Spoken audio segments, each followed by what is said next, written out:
Hello and welcome to Devtech finance. आज के इस वीडियो में हम बात करेंगे लोन मॉरेटोरियम से रिलेटेड लेटेस्ट न्यूज की। आपको पता होगा कि सुप्रीम कोर्ट में इस बात पे हियरिंग चल रही है कि आपको जो ईएमआई पे रिलीफ प्रोवाइड की गई थी आरबीआई के द्वारा मार्च से अगस्त तक, उस पे इंटरेस्ट चार्ज करना सही है या गलत। क्या उस इंटरेस्ट को माफ कर देना चाहिए या फिर वो चार्ज करना आरबीआई के द्वारा सही था, और अगर आरबीआई ने इंटरेस्ट चार्ज किया तो फिर वो किस तरीके से रिलीफ था बोरोवर्स के लिए। तो इस पूरे वीडियो में हम इन चीजों पे बात करेंगे। हम बात करेंगे कि क्या सुप्रीम कोर्ट का फैसला हो सकता है, पिटिशनर्स की क्या बातें हैं और आरबीआई के द्वारा क्या ऑब्जर्वेशंस है, क्या उनकी दलीलें हैं। तो मैं आपसे रिक्वेस्ट करूंगी कि आप इस वीडियो को पूरा एंड तक देखें। अगर आपको ये वीडियो पसंद आए तो लाइक, शेयर और सब्सक्राइब जरूर करें। तो अब हम स्टार्ट करते हैं। आपको पता होगा कि ये फैसला आरबीआई ने मार्च में अनाउंस किया था कि मॉरेटोरियम रखा जाए रीपेमेंट ऑफ लोन्स पे, जो कि पहले 3 मंथ के लिए था, लेकिन बाद में इसे एक्सटेंड कर दिया गया था अगस्त 31 तक। और ये पूरी तरह से कोविड-19 सिचुएशन को देखते हुए लिया गया था, बिकॉज कोविड-19 एक पैंडेमिक की तरह आया और बहुत हाई रेट से इंक्रीज हुआ, जिसके कारण लोग बाहर नहीं निकल पाए, लोगों का रोजगार बुरी तरीके से ठप हुआ, इंडस्ट्रीज काम करना बंद हो गई। इस तरीके से बहुत लोगों के घर पर, उनकी सैलरीज पर इफेक्ट आया। तो वैसे में वो अपना लोन कैसे रीपेमेंट कर पाते, उन चीजों को ध्यान में रखते हुए आरबीआई का ये फैसला था कि उन्हें ईएमआई पेमेंट करने की जरूरत नहीं है मार्च से लेकर अगस्त तक। लेकिन आपको ये ध्यान होना चाहिए कि मार्च से अगस्त तक इवन इफ आपने ईएमआई पेमेंट नहीं किया था, फिर भी वो इंटरेस्ट काउंट हो रहा था, और वो इंटरेस्ट कंपाउंड इंटरेस्ट था, यानी ब्याज के ऊपर ब्याज लग रहा था। जबकि जनरली क्या होता है, मॉरेटोरियम पीरियड जो आपको लोन में, अगर आपको ध्यान में होगा कि लोन के स्टार्टिंग में मॉरेटोरियम पीरियड प्रोवाइड किया जाता है 1 से 2 साल का, जिसमें कि बोरोवर को कोई भी ईएमआई पेमेंट करने की जरूरत नहीं होती है। ये पीरियड इसलिए प्रोवाइड किया जाता है ताकि बोरोवर अपनी फाइनेंशियल कंडीशन अच्छी तरीके से बना पाए और बाद में उसके पास इतने पैसे हो कि वो सही तरीके से अपना लोन का ईएमआई चुका पाए और कोई भी डिफॉल्ट ना हो। तो इस जनरली जो मॉरेटोरियम पीरियड प्रोवाइड होता है उस पर सिंपल इंटरेस्ट चार्ज होता है, यानी आपके लोन अमाउंट पे बस इंटरेस्ट लगता है।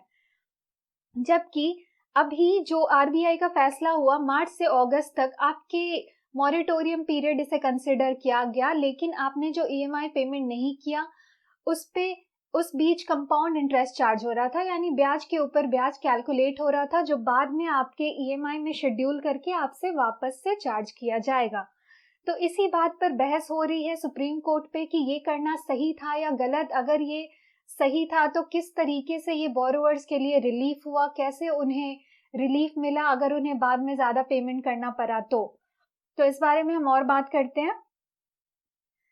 Supreme court is hearing petition challenging RBI.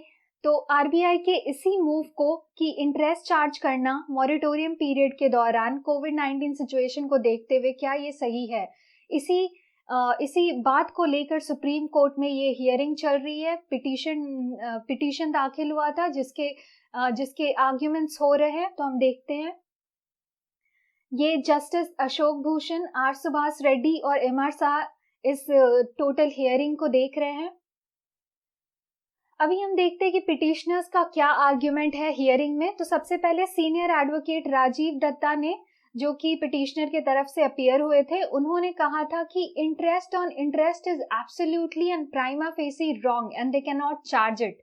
तो उन्होंने भी ये बात कही थी कि अगर आप इसे मॉरेटोरियम पीरियड कंसिडर कर रहे हैं, अगर आप बोरोवर्स को बता रहे हैं कि ये आपके लिए रिलीफ है, आपको कोई ईएमआई पेमेंट करने की जरूरत नहीं है, तो फिर आप इंटरेस्ट के ऊपर इंटरेस्ट क्यों चार्ज कर रहे हैं, ब्याज के ऊपर ब्याज क्यों लगा रहे हैं?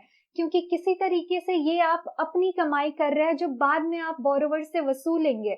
तो फिर किस तरीके से ये बोरोवर्स के लिए फायदा हुआ?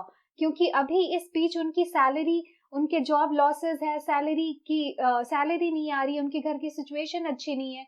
तो बाद में क्या इकोनॉमी रिकवर करने के बाद भी क्या सिचुएशन इतनी अच्छी आ जाएगी कि वो ये सारा कलेक्टिव अमाउंट दे पाएंगे? तो ये पहली दलील थी जो कि एडवोकेट राजीव दत्ता ने पेश की थी। फिर सीनियर लॉयर कपिल सिब्बल का कहना था, who appeared for borrower, submitted that if the moratorium would not be extended then many will be in default. तो कपिल सिब्बल जी उन्होंने कहा कि मॉरेटोरियम पीरियड को एक्सटेंड करना चाहिए। आपको पता होगा कि मार्च से अगस्त तक मॉरेटोरियम पीरियड था, जो कि अब सितंबर से ये एप्लीकेबल नहीं है, ये खत्म हो चुका है। तो मॉरेटोरियम पीरियड को एक्सटेंड करने की बात की गई है, बिकॉज आप देख सकते हैं कि अभी भी सिचुएशन कुछ ठीक नहीं है। कोविड-19 की रेट्स अभी भी इंक्रीज हो रहे हैं। हालांकि कुछ इंडस्ट्रीज, कुछ वर्किंग सेक्टर्स काम करना स्टार्ट हो गए हैं, टेकिंग प्रिकॉशंस, मास्क वगैरह पहन के अब लोग घरों से बाहर निकलने लगे हैं, लेकिन फिर भी बहुत सारे प्राइवेट ऑफिसेज है जो कि 50% एम्प्लॉयज के साथ ही काम कर रहे हैं। बहुत लोगों ने सैलरी कट किया है, बहुत सारे फ्रेशर्स, उन्हें जॉब नहीं मिली है, अनएम्प्लॉयमेंट की रेट बढ़ गई है। तो ये सारी चीजें कंसिडर करनी चाहिए या नहीं, इस पे सीनियर लॉयर कपिल सिब्बल ने ये दलील दी और उन्होंने कहा कि मॉरेटोरियम पीरियड को एक्सटेंड करना चाहिए, बिकॉज अभी भी सिचुएशन रिकवर होना स्टार्ट हुआ है। तो ऐसे में लोगों ने पूरी तरह से पैसे को मैनेज नहीं किया है, वो इस इकोनॉमिकल स्टेबिलिटी, फाइनेंशियल स्टेबिलिटी पे नहीं पहुंचे हैं कि वो अपना लोन सही तरीके से ईएमआई पेमेंट कर पाए। The government had told the Supreme Court that the moratorium to defer loan repayments during coronavirus crisis can be extended by 2 years. तो ये गवर्नमेंट का फैसला आ चुका है। उन्होंने कहा है ये बात कि अगर आरबीआई चाहे तो वो अपना मॉरेटोरियम पीरियड या फिर जो हम बोले ईएमआई रीपेमेंट का पीरियड, उसे 2 ईयर तक और एक्सटेंड कर सकते हैं। So it can be extended by 2 years. Loan repayment differ करने का, इट मीन्स मॉरेटोरियम पीरियड 2 साल तक और एक्सटेंड किया जा सकता है। ये फैसला गवर्नमेंट ने आरबीआई के ऊपर छोड़ा और इसे दलील के तौर पे सुप्रीम कोर्ट में पेश किया गया कि गवर्नमेंट भी इसके लिए रेडी है, इसके लिए तैयार है कि वो सपोर्ट करेंगे, मॉरेटोरियम पीरियड को बढ़ाया जा सकता है। अब देखते हैं कि आरबीआई के क्या आर्ग्यूमेंट्स थे इस पूरे हियरिंग में। तो आरबीआई ने बहुत पहले जून 4 में ही ये बात कही थी कि अगर लेंडर्स इंटरेस्ट चार्ज ना करे, अगर इंटरेस्ट वेव ऑफ हो जाए, वेव ऑफ मतलब इंटरेस्ट माफ कर देना मॉरेटोरियम पीरियड के दौरान, तो बैंक्स और बैंकिंग सेक्टर में 2 लाख करोड़ का घाटा हो सकता है, और जो कि इकोनॉमी के सिचुएशन के लिए अच्छा नहीं होगा। बिकॉज ड्यूरिंग दिस पैंडेमिक, ये महामारी के दौरान ये और भी इम्पोर्टेंट हो जाता है कि हमारे देश की इकोनॉमिकल और फाइनेंशियल सिचुएशन स्ट्रांग हो, और उसका जो मेन पिलर है वो बैंकिंग सेक्टर होता है। तो अगर बैंकिंग सेक्टर वीक पड़ा, उसने इंटरेस्ट चार्ज करना बंद कर दिया, इतना लंबा मॉरेटोरियम पीरियड दिया, तो किसी तरीके से बाद में ये हमारी कंट्री को ही हैम्पर करेगा। सॉलिसिटर जनरल तुषार मेहता ने आरबीआई की तरफ से कहा कि impact of covid is faced by everyone, but the impact is different for every sector. तो आप इस बात को ध्यान दें, उन्होंने ये बहुत ही इंटरेस्टिंग दलील पेश की कि कोविड-19 के सिचुएशन के कारण ऑलमोस्ट सब लोग अफेक्टेड थे, लेकिन फिर भी हम कुछ ऐसे सेक्टर्स को सेग्रीगेट कर सकते हैं जो कि उतने अफेक्टेड नहीं थे। उनके लिए ये कोविड-19 का सिचुएशन बेनिफिशियल रहा और उनके लिए प्रॉफिटेबल रहा। एग्जाम्पल के तौर पे उन्होंने बताया फार्मा सेक्टर, यानी जो लोग मेडिसिन से रिलेटेड है, आईटी सेक्टर, इसमें उन्होंने नेटफ्लिक्स जैसी कंपनीज का रेफरेंस भी दिया। तो IT sector, pharma sector, health care industries, इन्होंने इनके ऊपर उतना इफेक्ट नहीं हुआ कोविड-19 का, बिकॉज ये सेक्टर्स रेगुलरली काम कर रहे थे। इनफैक्ट इनके कस्टमर्स और इंक्रीज हुए। तो ऐसे में अगर हम ये लोन का जो मॉरेटोरियम पीरियड है ये सबको प्रोवाइड करते हैं, तो क्या ये सही रहेगा? इसलिए हमें सेक्टर वाइज करना चाहिए इफ पॉसिबल। तो ये एक दलील थी। Normally, an account becomes an NPA if payment is not made for 90 days, so the moratorium period was to be excluded first 3 months and then another 3 months after it was extended. एक बात ये भी था कि क्योंकि ये moratorium period मार्च से अगस्त तक किसी ने लोन का अगर अपनी फाइनेंशियल सिचुएशन के कारण ईएमआई का पेमेंट नहीं किया, तो क्या ये एनपीए में इंक्लूड किया जाएगा? एनपीए यानी नॉन परफॉर्मिंग एसेट, जो कि डिफॉल्ट की कैटेगरी में आ जाता है। तो क्या ये डिफॉल्ट माना जाएगा? तो इस पे आरबीआई ने क्लियर किया कि जनरली एनपीए 90 डेज से ज्यादा अगर आपने ईएमआई का पेमेंट नहीं किया तो उसे एनपीए माना जाता है। लेकिन क्योंकि ये एक्सेप्शन केस था, ये कोविड-19 सिचुएशन को देखते हुए था, तो मॉरेटोरियम पीरियड यानी मार्च से अगस्त तक का पीरियड हम एनपीए में कंसिडर नहीं करेंगे। इसके अलावा आरबीआई की तरफ से ये भी कहा गया कि एक एक्सपर्ट कमिटी सेटअप होगी जो कि सेक्टर स्पेसिफिक गाइडलाइंस तैयार करेगी और इसे सितंबर 6 तक आउट किया जाएगा। जैसा कि मैंने यहाँ बताया, तुषार मेहता ने भी अपनी दलील में कहा कि सारे सेक्टर्स एक तरीके से इम्पैक्टेड नहीं थे।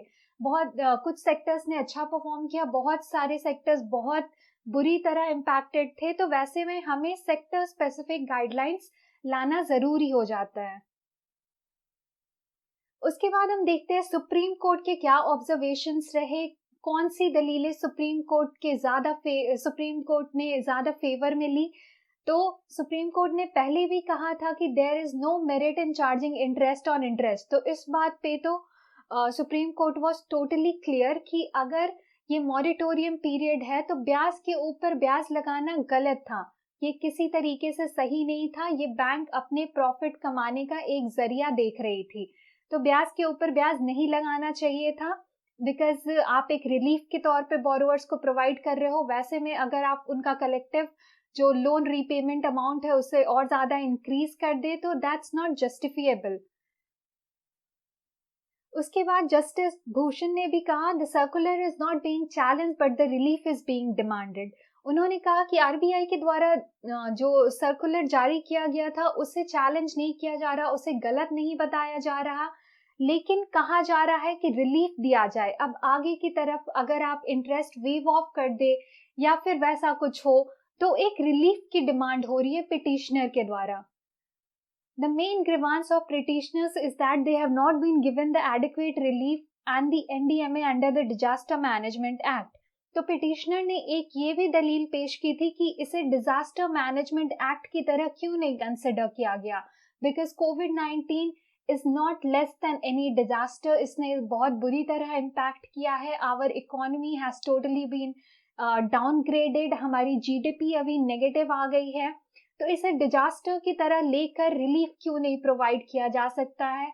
क्यों बैंक्स और लेंडर्स अपना प्रॉफिट मेंटेन करने में लगे हुए हैं? व्हाई कांट दे इनकर लॉस? वो थोड़ा लॉस क्यों नहीं उठा सकते?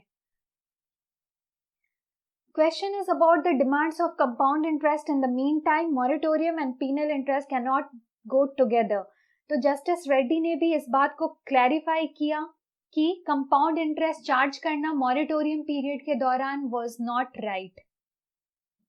No account should be declared NPA for 2 months and the bank should not take action against borrowers which is coercive. We have to protect them, said Justice Bhushan. तो justice Bhushan ने भी ये कहा कि 2 महीने तक किसी भी अकाउंट को एनपीए डिक्लेयर नहीं किया जाए। इसके अलावा बैंक कोई एक्शन ना ले, बोरोवर्स के अगेंस्ट किसी भी तरह का फोर्सफुल या कोर्सिव एक्शन ना ले। तो 2 महीने तक कोई भी अकाउंट एनपीए डिक्लेयर ना हो, एनपीए यानी डिफॉल्टर की कैटेगरी में ना आए। तो ये कुछ सुप्रीम कोर्ट के ऑब्जर्वेशंस थे। हमने सारी चीजें देख ली कि क्या कुछ मैटर चल रहा है, पिटिशनर्स के क्या आर्ग्यूमेंट थे, आरबीआई ने क्या कहा और सुप्रीम कोर्ट के क्या ऑब्जर्वेशंस है। हाउएवर ये चीजें अभी भी कोर्ट में जारी है और बहुत जल्द इसका फैसला आ सकता है। तो वी विल सी कि कैसे ये बोरोवर्स के लिए रिलीफ हो सकता है एक तरीके से। और सुप्रीम कोर्ट ने जितनी बातें कही उससे आप देख सकते हैं कि कहीं ना कहीं वो बोरोवर्स और पिटिशनर्स के पक्ष में है। उन्होंने कहा कि आरबीआई का इंटरेस्ट चार्ज करना गलत था। उन्होंने कहा कि कोविड-19 सिचुएशन को डिजास्टर मैनेजमेंट एक्ट की तरह क्यों नहीं कंसिडर किया गया। तो ये सारी जो बातें हैं, उन्होंने ये भी मेंशन किया कि एनपीए ना कंसिडर किया जाए 2 महीने के लिए। ये सारी बातें जो है, ये सारी दलीलें ये बताती हैं कि कहीं ना कहीं सुप्रीम कोर्ट बोरोवर्स और पिटिशनर्स के पक्ष में होंगे। तो बहुत जल्द फैसला आ जाएगा और हम देखेंगे कि क्या फैसला होता है।